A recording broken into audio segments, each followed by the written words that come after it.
Welcome everyone. आप सभी का मेरे चैनल पे बहुत बहुत स्वागत है।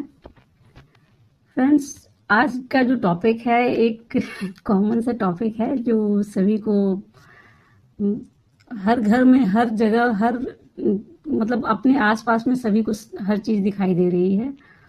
और फ्रेंड्स, ये जो ईयर चल रहा है, इस ईयर में इस टॉपिक पे कुछ ज़्यादा ही फोकस करने की ज़रूरत है। और ये वीडियो बनाने के पीछे एक बहुत बड़ा रीज़न यही है। और इस साल में वैसे भी ख़त्म होने में बहुत ज़्यादा टाइम बचा नहीं है। हमने भी इन सब चीज़ों पे नज़र दौड़ाई है और आपने भी देखा होगा कि कहीं ना कहीं ये साल कर्मा का साल है। 2024। 2+2+4 इज 8। 8 इज, ये शनिदेव का नंबर है और शनिदेव कर्मा का हिसाब करने के लिए ही जाने जाते हैं।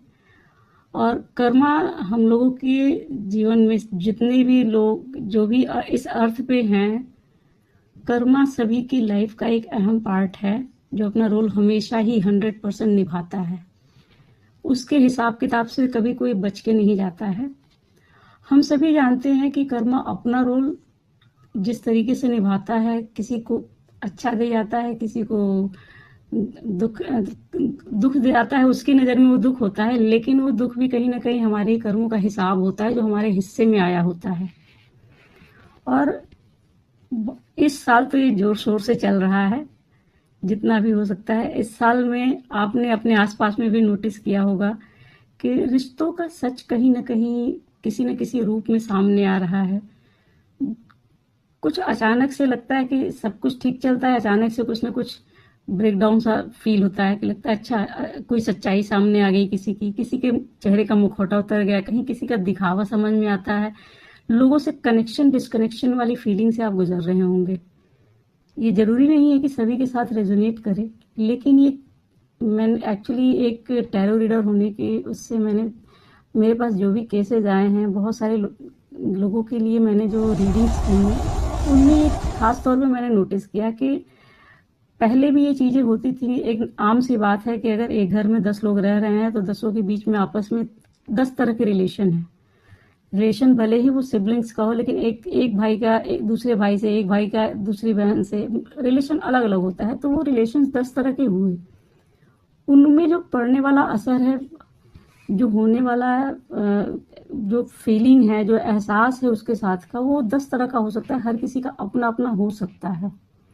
और इसी तरीके से आसपास में, आपके सोसाइटी में, ऑफिस में, जो भी, ये कहीं भी हो सकता है। जो एक रिलेशन देखने में आता है, वो उसकी जो सच्चाई है, उसकी वो कितना लॉयल है, कितना फेक है, इन सारी चीज़ों पे कहीं ना कहीं लोगों की नज़र भी जा रही है। और वो नज़र नहीं भी जा रही है तो कहीं न किसी विधि से वो सामने आ जा रहे हैं।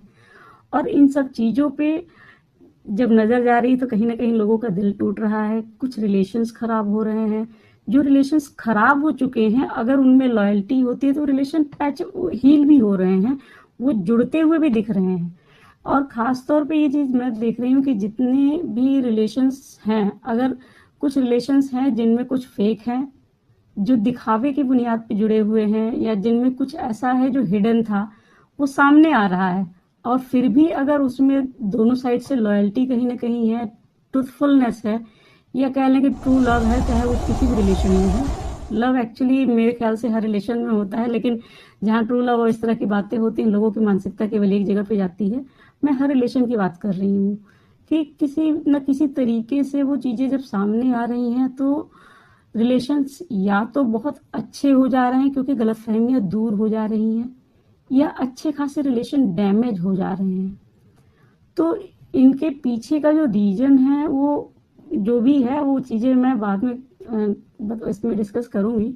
लेकिन इसका जो असर है वो क्या है कि अचानक से जब भी कोई किसी की सच्चाई सामने आ रही है, कोई किसी को छोड़ दे रहा है, कोई किसी के साथ आ जा रहा है, एक को छोड़ के दूसरे के साथ चला जा रहा है, या अपनी फैमिली में अगर एक भाई को छोड़ के दूसरे के साथ चला गया, या किसी भी तरीके से कोई डिस्कम्फर्ट आया, कोई ऐसी हार्ट ब्रेक वाली सिचुएशन आई, तो सिचुएशन में इंसान का दिमाग केवल एक ही तरह से काम करता है। और वो चाहे अगर भाई भाई का है तो बंटवारे हो जा रहे हैं, भाई बहन का है तो वहां पे कुछ ना कुछ नोक झोंक हो रही है, रिलेशंस में कुछ ना कुछ अनबन के वो साइलेंस आ जा रहा है या रिलेशंस डैमेज होने शुरू हो जा रहे हैं। इस तरह की सिचुएशन क्रिएट हो रही है। और स्पेशली जैसे गर्लफ्रेंड बॉयफ्रेंड के रिलेशंस को भी हम इग्नोर नहीं करेंगे तो सबसे ज्यादा होते हैं।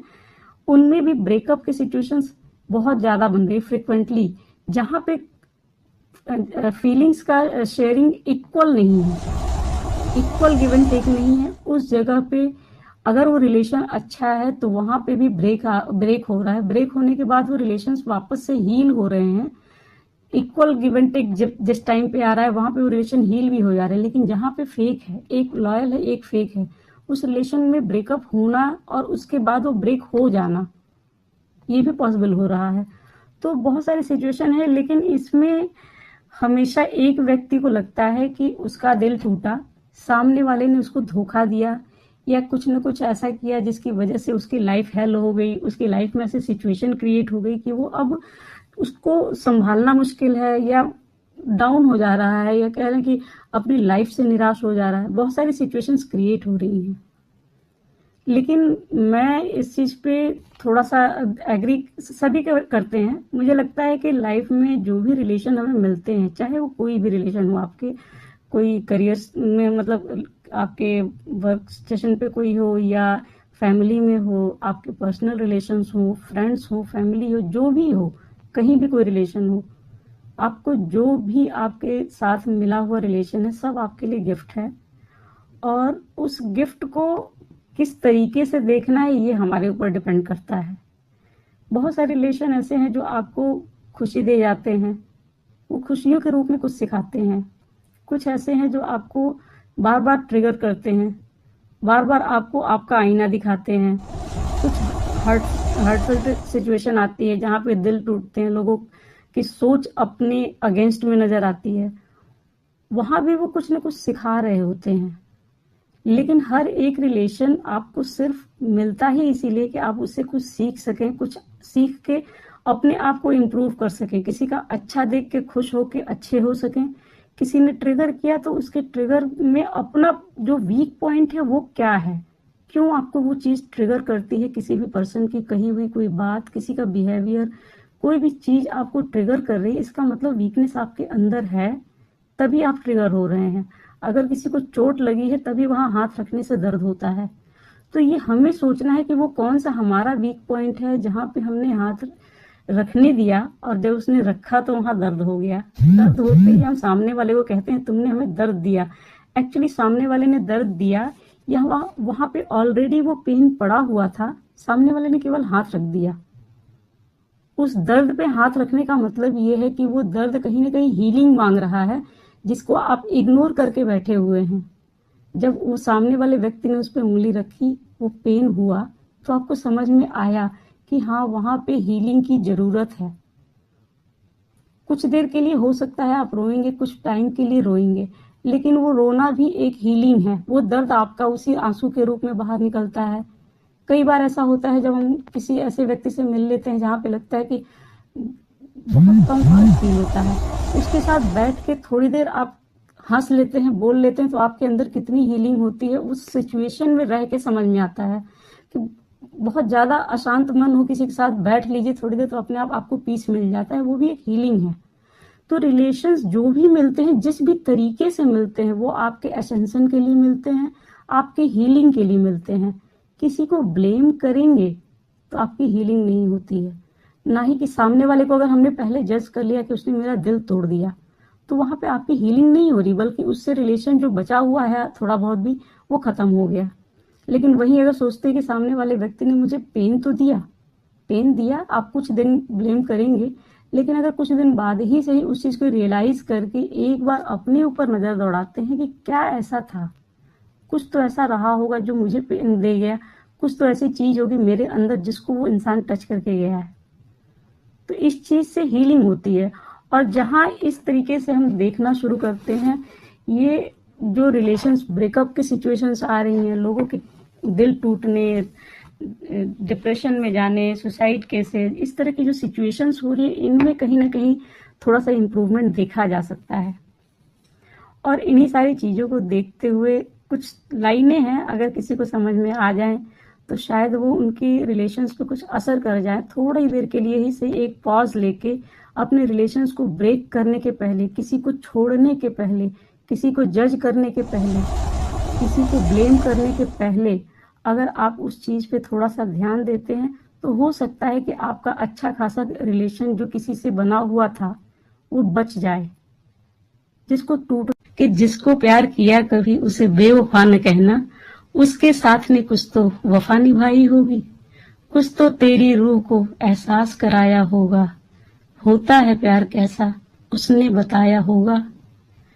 कुछ पल की उसकी चाहत ने कुछ यादें बनाई होंगी, कुछ पल की उसकी चाहत ने कुछ यादें बनाई होंगी, उन यादों ने तन्हाई में रोना हंसना सिखाया होगा। तुम भी दिल न दुखाओ किसी का, तुम भी दिल न दुखाओ किसी का, वो पाठ पढ़ाया होगा। यही हमारा लेसन है। तुम भी दिल न दुखाओ किसी का, वो पाठ पढ़ाया होगा। फिर बेवफा वो कैसे, फिर बेवफा वो कैसे जिसकी वफा ने तुमको वफा और बेवफाई का अंतर बताया होगा। जाने क्या था जो उसको रास नहीं आया, कुछ तो होगा जो ऐसा कदम उठाया।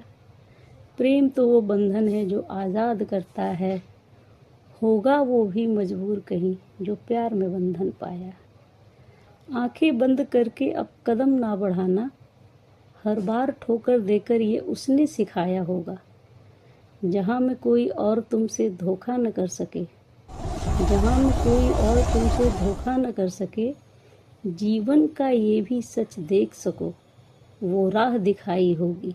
हाँ, उसकी वफा ने कुछ तो वफा निभाई होगी। इन लाइनों का मतलब बस इतना ही है कि जो भी आपके साथ है उसमें क्या हिडन है ये हमें देखना है। क्या उसमें ऐसा है जो हम इम्प्रूव कर सकते हैं। कोई भी चीज आपको क्यों मिली है इसके पीछे अगर एक बार हम सोचना शुरू कर देते हैं तो कहीं ना कहीं हम अपने आप से मिलते हैं। क्योंकि अगर सामने वाला व्यक्ति आपके साथ कर रहा है तो कहीं ना कहीं आप भी किसी के साथ कर रहे होंगे कुछ, आप भी उसे कुछ सिखा रहे होंगे, आप भी किसी से सीख रहे होंगे। इसे सीखने और सिखाने पे जिस तरीके से हम लेना चाहें ना, तो कोई भी रिलेशन हो उसमें पेन आधा हो जाता है। क्योंकि कहीं ना कहीं हम सामने वाले को पूरा पूरा जो 100% ब्लेम दे रहे होते हैं उसको आधा कर देते हैं, और जैसे ही वो आधा होता है, जो आधा बचा हुआ हिस्सा है वो आपको कहीं ना कहीं अच्छा सोचने पे मजबूर करता है कि उसको थोड़ा सा पॉजिटिव वे में भी देखा जा सकता है। मेरा ये सारी बातें करने का केवल एक ही मकसद है कि हमें अपने जो भी रिलेशंस हैं या जो भी हमारे लोग हैं, चाहे वो जो भी हैं जिनके साथ आपको लगता है कि ये हमें बहुत परेशानी हो रही है, उन्हें छोड़ देना चाहिए, उनके साथ नहीं रहना। उनके साथ ऊब गए हैं या थक गए हैं या परेशान हो गए हैं, उनके टॉर्चर से परेशान हो गए हैं, वहां पे 100% आप जब नेगेटिव हैं तो उसमें भी एक पॉजिटिव पॉइंट ढूंढ के उसको इम्प्रूव किया जा सकता है। रिलेशंस को तोड़ देना जितना इजी है, जोड़ना उतना इजी नहीं है। तो कोई भी रिलेशन हो उसको तोड़ने के पहले एक बार खुद को उस प्रॉब्लम की जगह प्रॉब्लम के सोल्यूशन की तरफ लेके जाएं। उस प्रॉब्लम को एक बार खुद से ढंग से एनालाइज करें कि उसमें ऐसा क्या है जो परेशान करके रखा हुआ है, क्या है जिसे हम ठीक से समझ नहीं पा रहे हैं। क्योंकि अगर कोई रिलेशन आपको मिला हुआ है तो ऐसे ही तो नहीं मिला, चाहे वो कोई भी रिलेशन मिला हो, बस ऐसे ही नहीं मिला है। ऐसे ही तो लाइफ में आपके कुछ भी नहीं मिलता। हर एक चीज हमें बिल्कुल उसी तरीके से मिली हुई है जैसे आपको एक गिफ्ट होता है, ब्लेसिंग होती है, उसी ब्लेसिंग की तरह मिला है। ब्लेसिंग को हम किस वे में देखते हैं वो हमारा अपना सोच, अपना नजरिया है। उसी चीज को एक बार मैं पॉजिटिव अप्रोच में देखने के लिए केवल ये सारी चीजें डाल रही हूँ कि अगर हम उस चीज के लिए कहीं भी कोई भी है जिसके साथ कोई ऐसी सिचुएशन हो जहां वो पूरी तरीके से नेगेटिव हो चुका हो, उसमें भी एक बार वो फिर से एनालाइज करे उसको पूरी तरीके से तोड़ने के पहले, तो क्या कोई होप है जहाँ पे उस चीज को पॉजिटिव वे में देखा जा सकता है? क्या कोई ऐसी होप है जो उस रिलेशन को बचा सकती है, ठीक कर सकती है? हो सकता है वहां पे जब इस बार आप एनालाइज करें तो सामने वाला कम और आप ज्यादा गलत निकल जाए। ये भी हो सकता है कि सामने वाले की गलती में थोड़ी सी कमी आ जाए। विधि चाहे जो भी हो, लेकिन ये पॉजिटिव अप्रोच कहीं ना कहीं आपको प्रॉब्लम सॉल्वर बनाता है। आपका अप्रोच सॉल्यूशन की तरफ ले जाता है, ना कि प्रॉब्लम की तरफ। तो एक प्रॉब्लम सॉल्वर अप्रोच रख के वैसे तरीके से एक बार किसी भी चीज में कोई भी, आपका जरूरी नहीं कि एक रिलेशन का कोई एक रूप आप बना के चलें उसी में देख लें। जहां भी आपको इस तरह का कुछ भी ऐसा दिखता है, खास तौर पे ये चीजें उस वक्त के लिए हैं जब आप उस रिलेशन से हार्ट ब्रेक की सिचुएशन को फेस कर रहे हो, जहां आपको उस रिलेशन में पेन बहुत मिल रहा हो, जब उस रिलेशन के टूटने का, उनको छोड़ने का कोई पेन अंदर से ज्यादा परेशान कर रहा हो, तब इस चीज को देखने की ज्यादा जरूरत है। क्योंकि ज्यादा पेन आपको बस वही दे सकता है जो आपके सबसे ज्यादा क्लोज हो, हर कोई नहीं दे सकता। तो उस चीज को एक बार अपने नजरिए को थोड़ा सा बदल के देखें, अगर ये पॉसिबल है तो बेहतर है। अदरवाइज ऑप्शन तो हमारे पास हमेशा से ही है, रिलेशंस को छोड़ के आगे बढ़ लेने का या मूव ऑन कर जाने का। बहुत सारी चीजें हैं, हम किस तरीके से देखते हैं ये हमारे ऊपर डिपेंड करता है। और एक और सच है जिसको कोई बदल नहीं सकता, कि जो चीजें होनी है वो होती ही हैं। लेकिन उससे भी बड़ा एक और सच है कि कर्मों से इंसान बहुत कुछ बदल सकता है। Thank you so much.